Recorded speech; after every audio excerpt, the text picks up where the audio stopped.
विचार राष्ट्रीय एवं सामाजिक चेतना को समर्पित एक प्रकल्प है। विचार का उद्देश्य एक धर्म, एक संस्कृति, एक सभ्यता, एक खान पान, एक आचार विचार, एक पूजा पद्धति, एक पहचान को स्थापित करना है।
गति कोई तो देता है कण कण में, गति को गति देता है जो क्षण क्षण में।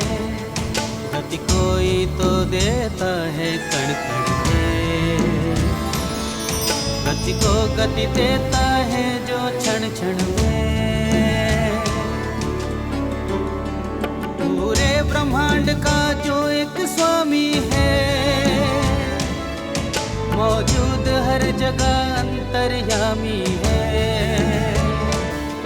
पूरे ब्रह्मांड का जो एक स्वामी है, मौजूद हर जगह अंतर्यामी है। सब कुछ उसका, उसकी ही सत्ता है, उसकी मर्जी से हिलता पड़ता है।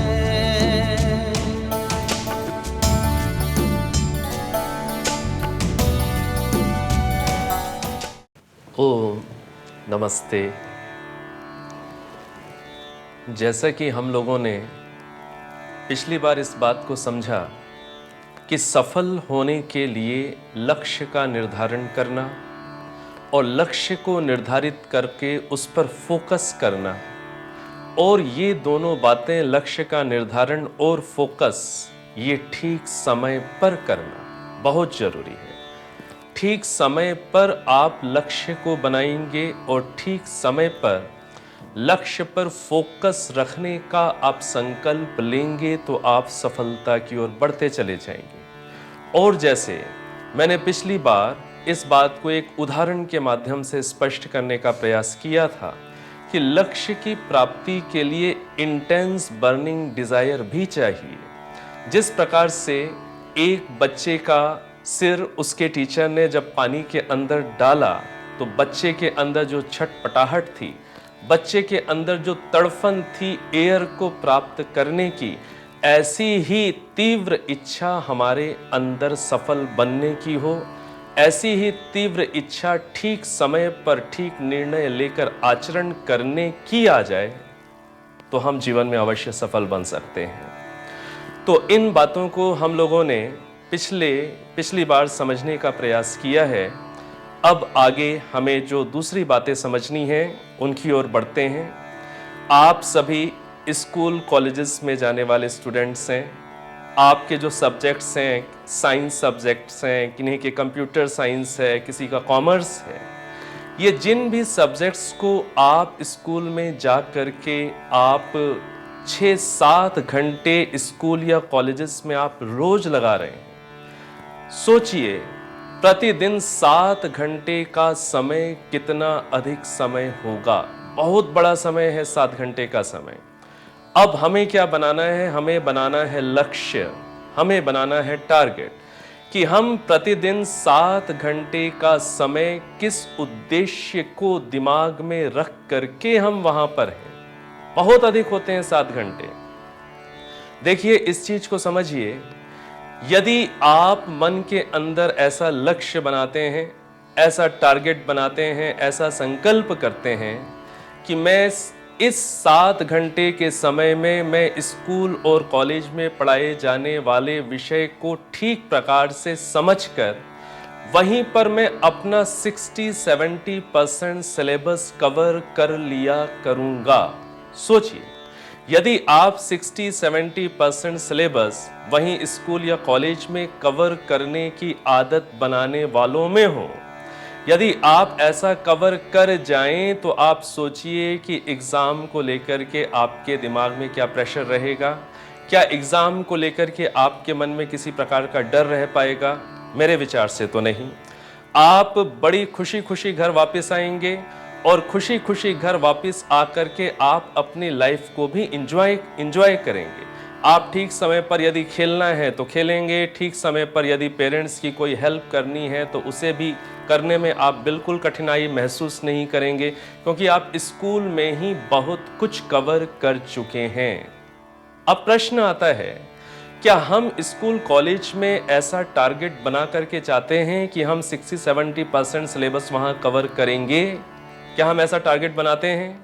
सोचिए, यदि नहीं बनाते हैं तो हमारे साथ साइकोलॉजिकली, हमारे साथ मन में क्या क्या घटता है इसको समझने का प्रयास करें।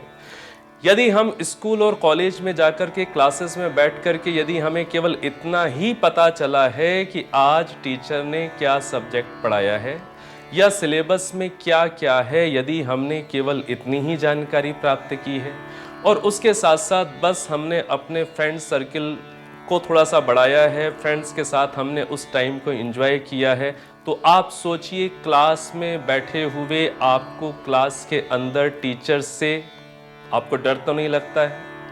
टीचर से यदि डर लग रहा है और टीचर से यदि नजरों को छुपाना पड़ रहा है तो देखिए उसके साथ साथ अंदर क्या चीजें डेवलप हो रही हैं। अंदर डेवलप हो रही है, अंदर डेवलप हो रहा है हमारे अंदर लो सेल्फ स्टीम डेवलप हो रही है, आत्महीनता का भाव डेवलप हो रहा है, डर का भाव डेवलप हो रहा है और इसके साथ डेवलप हो रहा है इंफीरियरिटी कॉम्प्लेक्स, आत्महीनता का भाव डेवलप हो रहा है।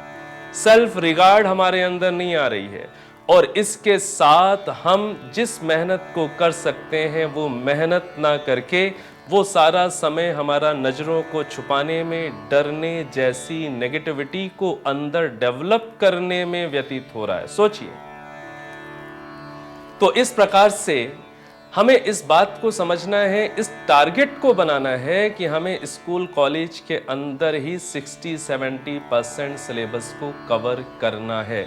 अब प्रश्न आता है कि जब आप क्लास के अंदर बैठ करके जब आप पढ़ाई कर रहे होते हैं तो पढ़ाई करते समय आपको कई बार क्लास में पढ़ाई गई चीजें ठीक प्रकार से समझ नहीं आ रही होती।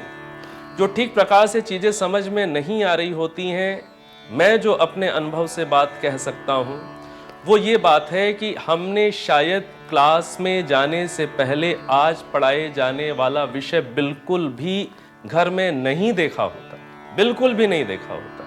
यदि हम विशेष रूप से जो टफ सब्जेक्ट्स हैं, आपको यदि मैथ टफ लगती है, फिजिक्स है, केमिस्ट्री है, साइंस है, बायो है, विशेष रूप से ऐसे सब्जेक्ट्स जिनको आप टफ मानते हैं, जिनमें आपका इंटरेस्ट यदि उतना डेवलप नहीं है, ऐसे सब्जेक्ट्स को यदि आप थोड़ा सा घर में रिव्यू करके जाएं, घर में देख करके जाएं, तो बताइए आपको क्लास के अंदर बातें अधिक पहले से बेहतर रूप में समझ आ पाएंगी कि नहीं आ पाएंगी?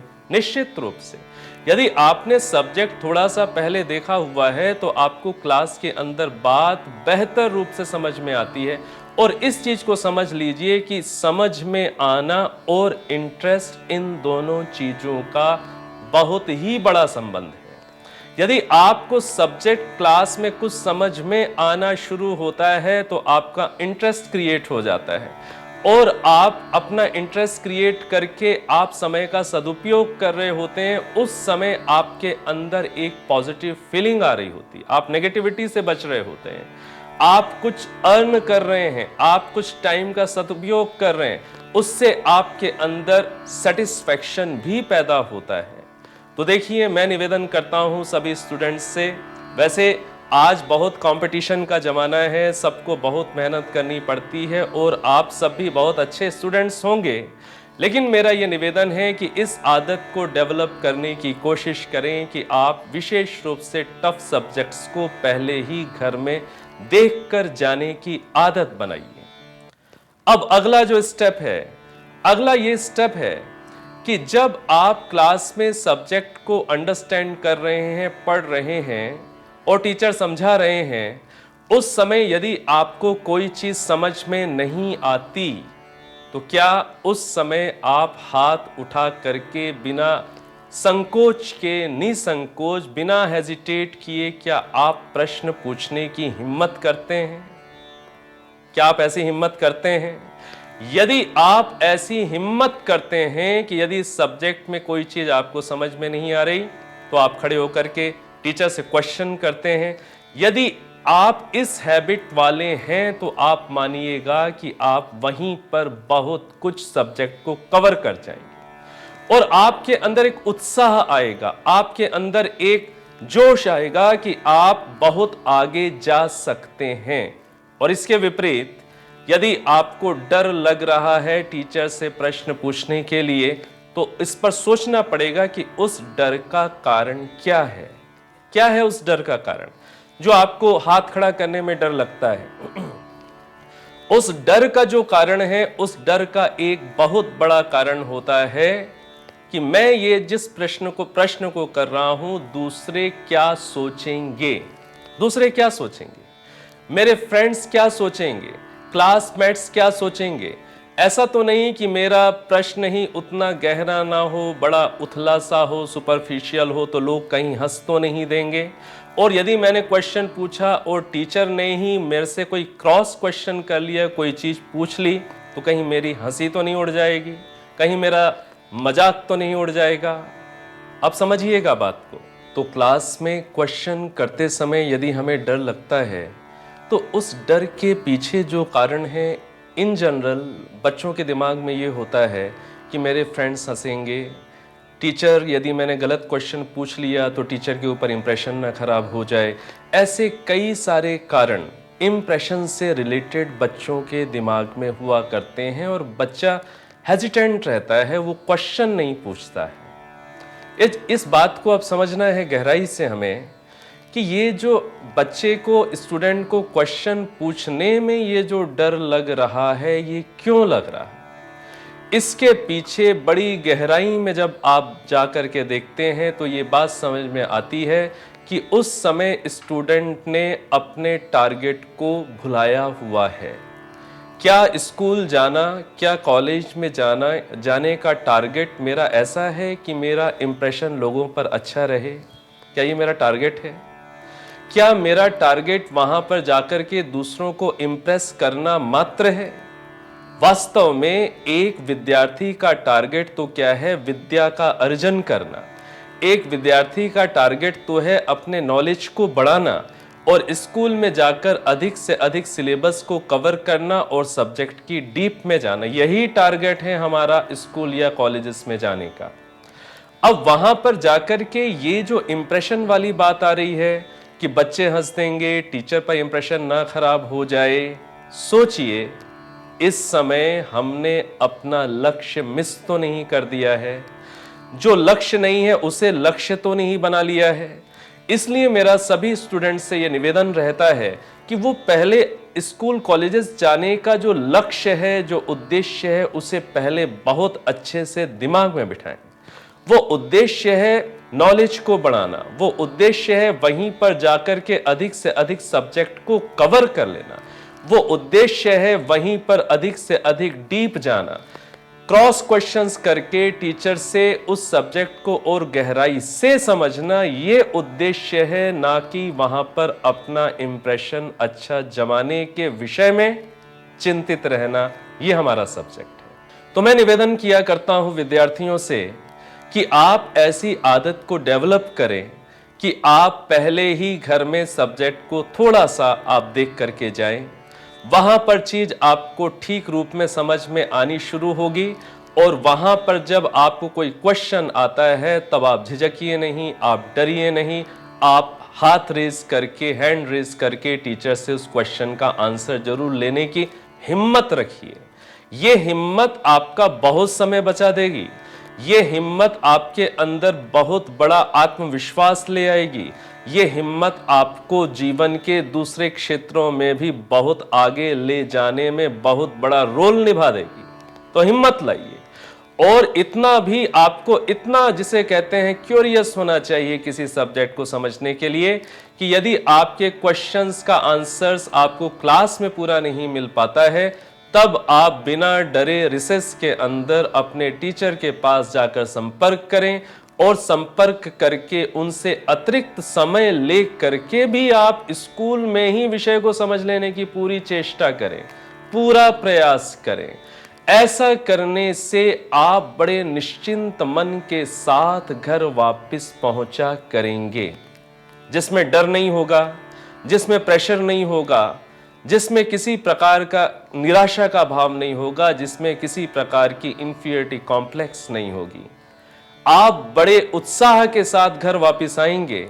अब जब आप उत्साह के साथ, लाइट माइंड, जब आप घर वापस आएंगे, तो देखिए आपका घर वालों के साथ व्यवहार भी बदल जाएगा, निश्चित रूप से बदल जाएगा। आज जब कभी हम लोगों को घरों में जाने का अवसर मिलता है, तो कई बार पेरेंट्स को ही चिंता लगी रहती है कि हमारे बच्चे के ऊपर बहुत प्रेशर है। इतना प्रेशर बच्चे शो करते हैं पढ़ाई का, इतना प्रेशर बच्चे शो करते हैं कॉम्पिटिशन्स का, और निश्चित रूप से आज कंपटीशन बहुत अधिक है। मैं आपकी बात को एक्सेप्ट करता हूं कि कंपटीशन बहुत अधिक है, आज बहुत अधिक संघर्ष करना पड़ता है। लेकिन हम जो स्कूल कॉलेजेस में जाकर जब हम समय का सदुपयोग नहीं कर पाते हैं, तो हम बहुत अधिक प्रेशर लेकर घर में आते हैं। तब बच्चे छोटी छोटी बातों में पेरेंट्स के साथ कैसा व्यवहार कर बैठते हैं, वो आप, मुझे कहने की शायद जरूरत नहीं है, आप इस बात को स्वयं भी अनुभव करते होंगे, आप जानते होंगे। छोटा सा काम पेरेंट्स यदि कहते हैं तो बच्चा बोलता है कि नहीं, मेरे ऊपर बहुत प्रेशर है, मेरे ऊपर बहुत पढ़ाई का बोझ है, मैं बिल्कुल आपका इस प्रकार का काम मैं नहीं करने का सामर्थ्य रख रहा हूं। इस प्रकार से बच्चे प्रेशर के अंदर आकर के पेरेंट्स के साथ भी जिस प्रकार का एक व्यवहार करना चाहिए, मदर के साथ कभी उनको सहयोग भी देना चाहिए किचन के अंदर, कभी उन्हें आवश्यकता है तो कोई चीज खुशी खुशी बाजार से खरीद कर ला करके भी उन्हें देनी चाहिए। कभी पिताजी को यदि अपनी गाड़ी में कोई समस्या है तो भी उनकी हेल्प खुशी खुशी करने का जो भाव है, वो भाव भी साइकोलॉजिकली यदि आप देखें तो स्कूल में किया गया समय का दुरुपयोग हमें उस अच्छे व्यवहार से भी वंचित करने का कहीं ना कहीं कारण बन जाता है। तो हमें किस प्रकार से समय का सदुपयोग करना है, विशेष रूप से उन 7 घंटों का जिन्हें हम रोज खर्च कर रहे हैं। अब इसके साथ साथ हमें इस बात को भी समझना होता है कि जब हम पढ़ाई की टेबल पर होते हैं, जब हम पढ़ाई करते हैं, तो उस समय हमें पढ़ना कैसे है, इस बात को भी समझना बहुत जरूरी है। कैसे पढ़ाई करनी है? देखिए, आप सभी इस बात को अनुभव करते होंगे कि पढ़ते समय आप सबका, लगभग सबका यही एक्सपीरियंस होता है कि पढ़ाई करते हुए 10 मिनट तक, 15 मिनट तक तो पढ़ाई ठीक चलती है, उसके बाद फिर माइंड डिस्ट्रैक्ट होने लग जाता है, आप भटकने लग जाते हैं, और कई बार तो 1-1 घंटे बैठे हुए भी आप वो आउटपुट नहीं ला पाते जो 1 घंटे की पढ़ाई से आना चाहिए। घर वाले सोचते हैं कि बेटा या बेटी आज तो बड़ी लॉन्ग सिटिंग कर रहे हैं, बड़ी मेहनत से पढ़ रहे हैं, लेकिन आप तो ईमानदार हैं। आप इस बात को भी समझ रहे होते हैं कि उस टाइम का भी हम ठीक प्रकार से सदुपयोग नहीं कर पाए। 1 घंटे में 1 पेज भी हमने बड़ी गहराई से कई बार नहीं पढ़ा होता। तो हमें पढ़ना कैसे है, ये जानना भी बहुत जरूरी है सफल बनने के लिए। ये जानना भी बहुत जरूरी है आगे बढ़ने के लिए और अपने आप को उत्साहित रखने के लिए कि हम पढ़ाई कैसे करें। तो हम पढ़ाई कैसे करें, इस बात को भी जानना समझना बहुत जरूरी है। समय का सदुपयोग यदि आप एक टेक्निक के साथ यदि पढ़ाई को करते हैं तो आप बेहतर रूप से समय का सदुपयोग कर पाते हैं। तो इस चीज को समझना है कि जो हमारा मन भटक जाता है 10-15 मिनट की पढ़ाई के बाद, हर चीज को हमें बड़ी साइंटिफिकली समझना है, हर चीज को हमें कॉज एंड इफेक्ट रूल के आधार पर समझना है। जब आप किसी भी चीज को कॉज एंड इफेक्ट रूल के आधार पर समझना शुरू कर देते हैं तो वो आपका समझना साइंटिफिक अप्रोच वाला कहलाता है।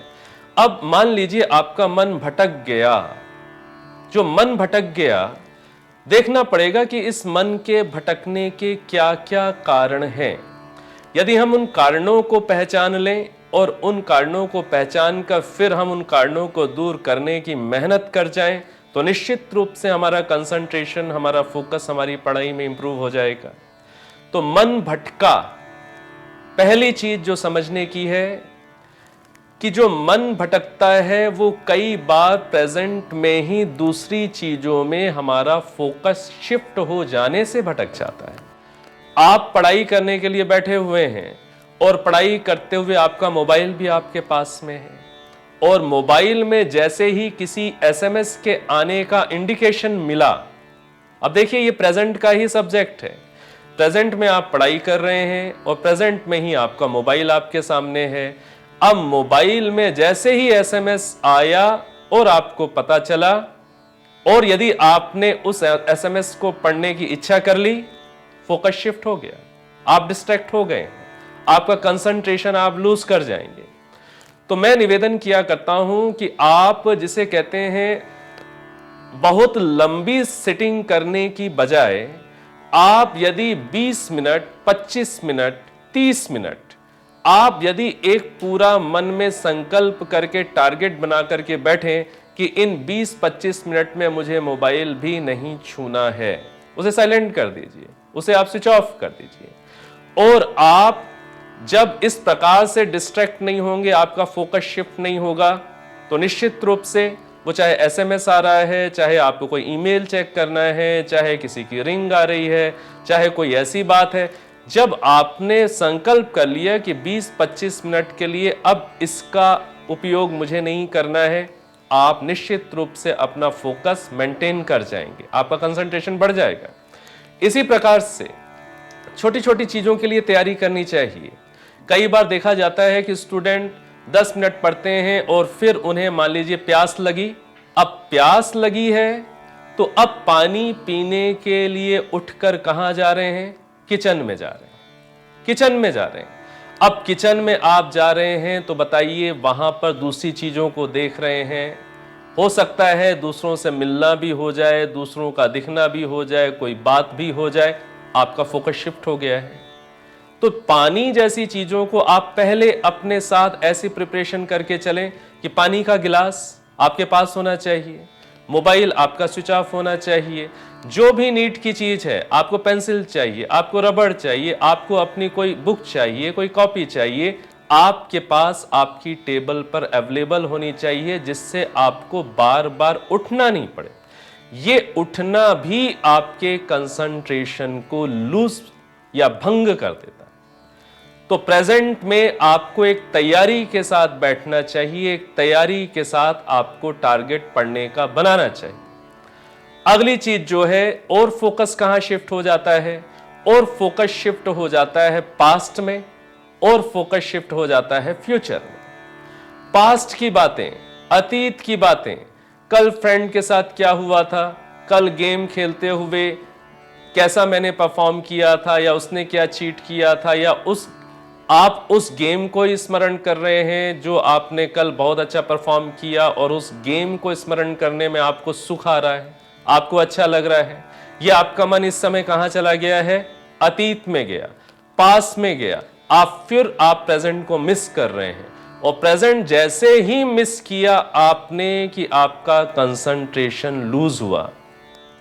तो इस चीज को समझना है कि हमें पास्ट की जो बातें हैं, पास्ट की ऐसी बातें जिनमें आपको सुख का भाव आता है, या पास्ट की ऐसी बातें जिनको स्मरण करके आपके मन में कुछ दुख का भाव आता है, ये दोनों ही प्रकार के भाव आपके प्रेजेंट में आपकी सक्सेस में एक प्रकार से हर्डल बन रहे हैं। तो पास्ट की अच्छी मेमोरीज को भी उस समय मत उठाइए, जानबूझकर मत उठाइए।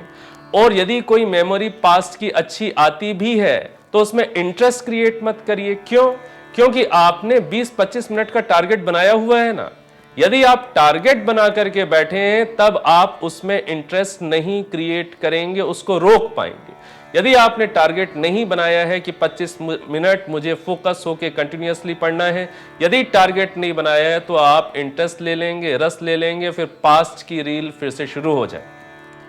इसी प्रकार से कोई बैड मेमोरी है पास्ट की, अभी वो मेरा सब्जेक्ट नहीं है। 20-25 मिनट के लिए मुझे बिल्कुल फोकस होकर के पढ़ना है, मुझे फोकस होकर के पढ़ने की हैबिट को डेवलप करना है। यदि ये आपने टारगेट बना लिया है तो आप उससे भी उसको भी उस रील को नहीं चलाएंगे, आप प्रेजेंट को ठीक प्रकार से यूज कर पाएंगे। इसी प्रकार से फ्यूचर का विषय, इसी प्रकार से फ्यूचर से रिलेटेड बातें, एग्जाम में क्या हो जाएगा, यदि मैं सक्सेस नहीं हो पाया, यदि मैं कंपटीशन इस फर्स्ट अटेम्प्ट में क्लियर नहीं कर पाया, सेकंड अटेम्प्ट में क्लियर नहीं कर पाया, तो मेरा फ्यूचर क्या बनेगा। आप फ्यूचर ओरिएंटेड माइंड को जब आप अधिक जगह अपने दिमाग में दे देते हैं तब दो बातें पैदा हो जाती हैं। एक तो आपको चिंता शुरू हो जाती है, दूसरा आप प्रेशराइज हो जाते हैं, अंडर प्रेशर आ जाते हैं।